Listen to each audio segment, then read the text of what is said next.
بسم الله الرحمن الرحیم.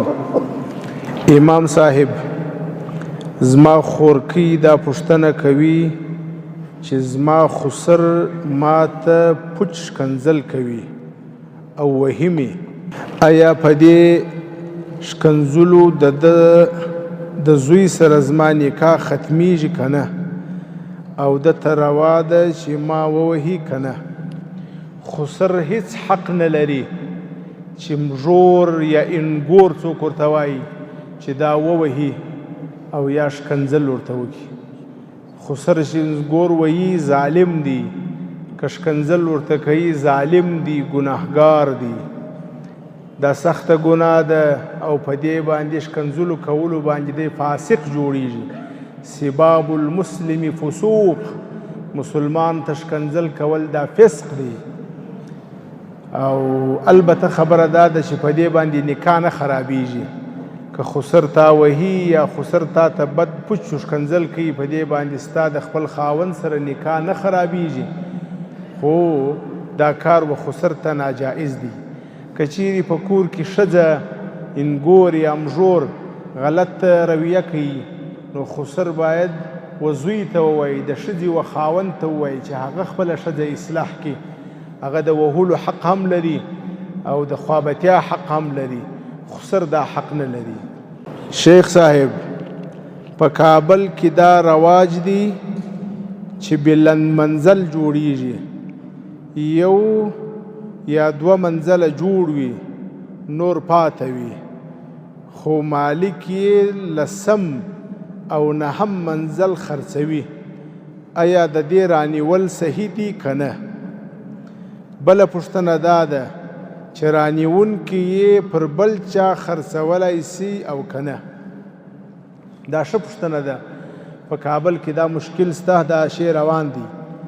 نو دا چې دی نقشه جوړه کړي او تا ته منزل یو دوه جوړ سوي یا تکاو جوړ سوي او تا ته دی منزل در معلوم کړي چې مثلا په اتم کې یا په نهم کې یا په لسم منزل کې دومره وطاقه، دومره متره، سایه رخ یا افتاب رخ، دومره کوټې، دومره تشنابه، دا ټول صفات درته معلوم کړي. نو بیا که ستا او د ده سودا وسي، فتاوای عثمانیه لیکي وایي دا استثناء ده. په شریعت کې موږ یو قسم بیع لرو، هغه بیع ته بیع استثناء وایي. بیع استثناء دې ته وایي چې ته ورسې دکاندار ته چې ما ته څپلي یا بوټان نه جوړ که، خپله اندازه ورکې، د هغه اندازې مطابق سودا وسي، دی بوټان در جوړ کړي. وایي دا جایز ده. نو دا هم استثناء ده، جایز ده، مشکل نه لري. دا جایز ده، مشکل نه لري، تی رانیولی سي.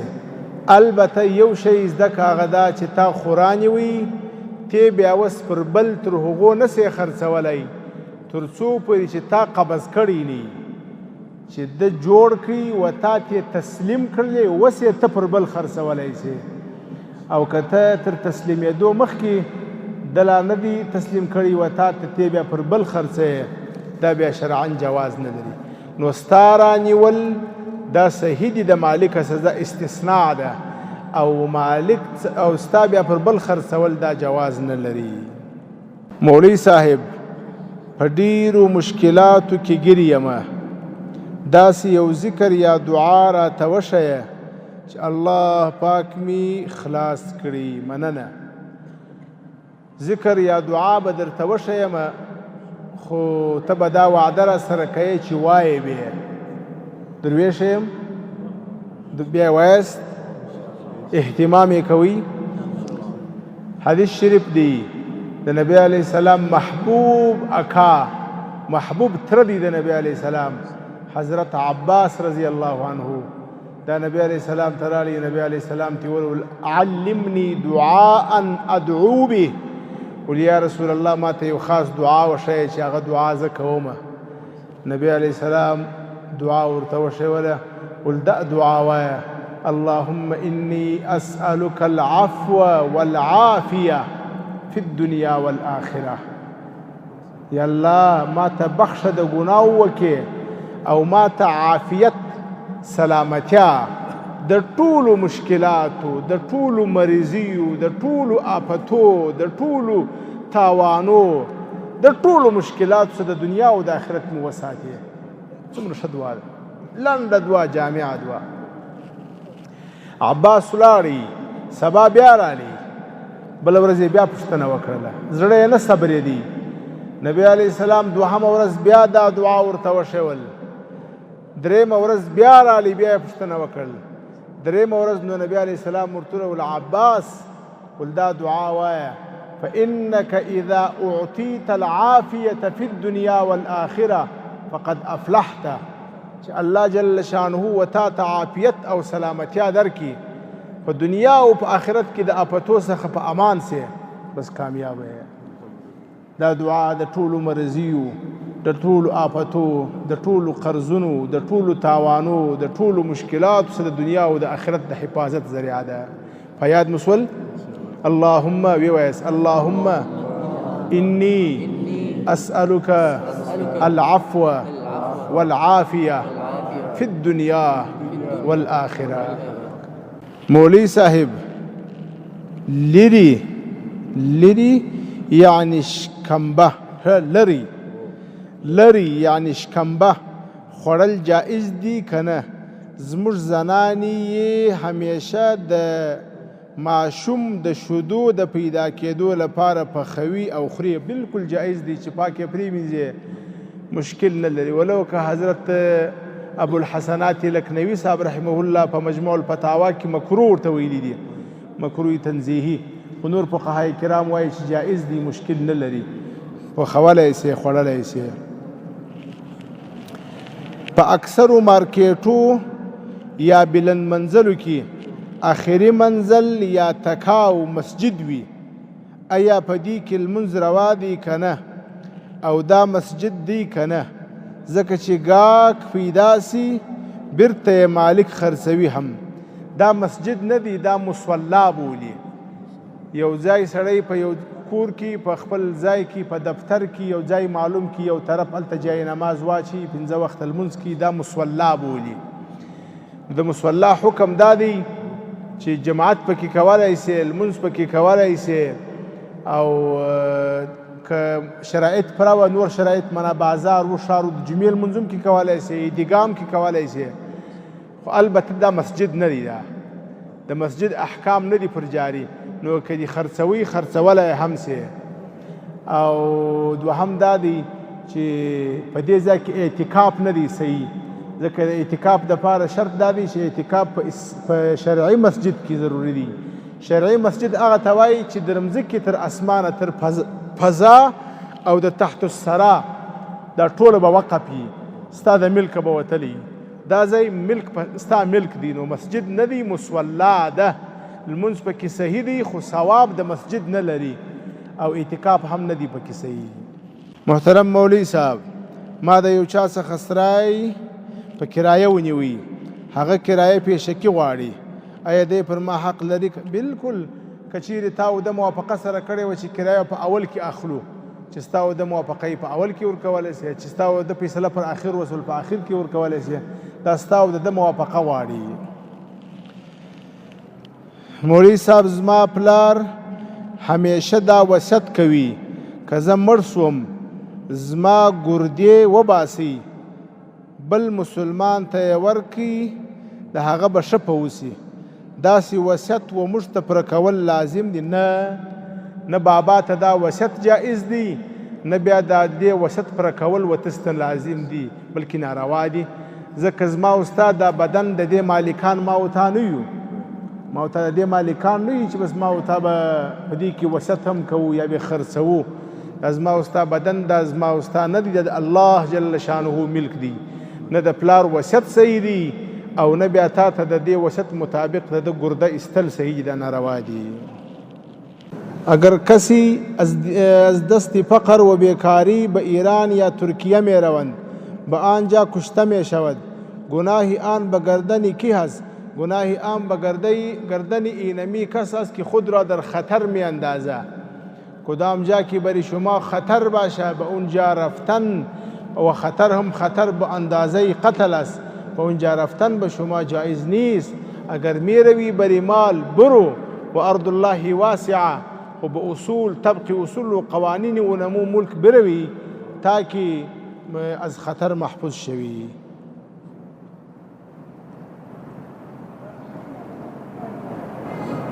شیخ صاحب شیطان وسوسه زیاد ضد ایمانی می اندازد، نزدیک است که تلفظ شوه لا حول ولا قوة الا بالله را بکثرت بخوانی و دوم اعوذ بالله.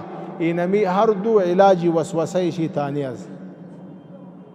شیخ صاحب محترم، زه حافظ د قرآن کریم یم، راته یو توصیه وکړه چې قرآن کریم رانه هیر نشي. تلاوت او د دې لپاره اسانه طریقه په المنځو کې په نوافلو او په سنتو کې قرآن شریف وایه. اندازه معلومه که مثلا روزانه نیمه سپاره، 2 رکعاته سنت سهار دي، 4 رکعات 8 رکعاته سنت ماپښین دي، د 8 2 رکعاته سنت ماښام دي، د 10 2 رکعاته سنت ماخسن دي، د 12 3 رکعاته وتر دي، د 15 رکعاته لمونځ تا شخصي لمونځ دي. په دا لمانځه کې ته دا وایه چې دا وایه په دې لمانځه کې د روزانه نیمه سپاره هم به دې گردان کیږي هم به دې پخیږي. اضافه کاری در ادارات دولتی درست است یا خیر؟ اضافه کاری یعنی کار کردن پس بعد از رسمیات در برابر پول. بالکل صحیح است. اینمی نوع اجاره است. یک اجاره خو شما همراهی او کردی که از 8 بجه تا 4 بجه در مقابل اونمو معاش، اینمی یک اجاره شد. و دوهم اگر شما پس از تا 9 بجه و 10 بجه کار میکنی در مقابل 1000 و 2000 دیگر اجاره است. بالکل صحیح است.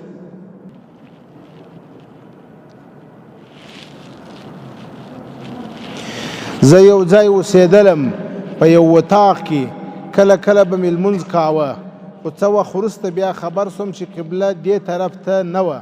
نو زما لمونځونه صحیح دي که یې راوګرځو؟ نه صحیح دي، ځکه چې تا فکر کړي، معلومات دې کړي او ستا د رای مطابق قبله کومې خوا ته وه، بس په هغه خوا باندې ستا لمونځ صحیح دي. فاینما تولوا فثم وجه الله، چې هر طرف ته مخ واړئ هلته الله راضي کېږي. زما پوښتنه دا ده که چیرې یوه ښځه په 3 میاشتو کې ماشوم ضایع یا لرې کړي، ایا دا به د 40 څه شي؟ ایا دا به څه کوي؟ ایا دا به 40 شپې تېروي او که نه؟ بالکل دا حمل دی.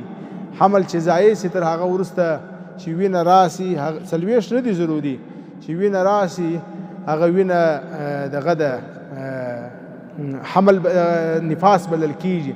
خو شرط دا دی چې د ماشوم په اعضاو کې یو عضو یو شی جوړ وي، یا نوکان یا ګوتې یا اندامونه، او که خالي د غوښو یو لوتړه وه بیا نسته. زه بې وخته مې وریښتان سپین سوي دي، تور رنګ څنګه دی؟ که تر 40 کلنۍ مخکې سپین سوي وي دا مریضي ده، رنګ استعمالولی سي. بهتره دا ده چې خالص تک تور استعمال نه کې، سربخونه استعمال که خرمایي.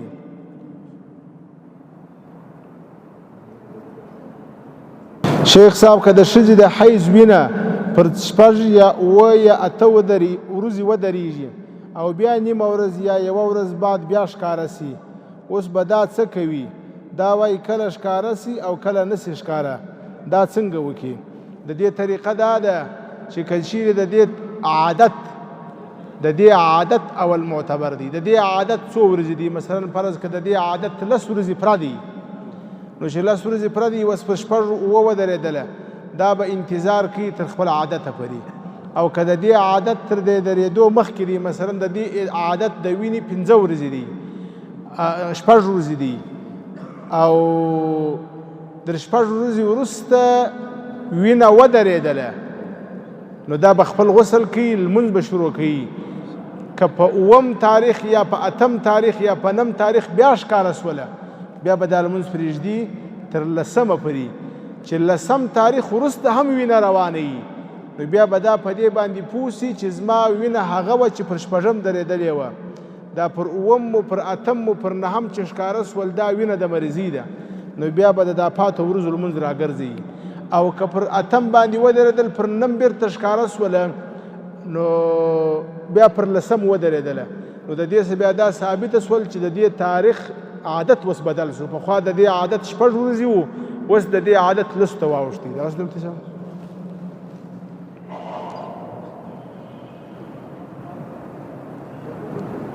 که چیرې یو نفر کوزده وکړي او بیرته طلاق ورکړي مخکې تر واده آیا طلاق واقع کیږي که نه بالکل واقع کیږي طلاق واقع دی او دا ښځه د نیم مهر مستحقه ده نیم مهر به هم د ځانه سره وړي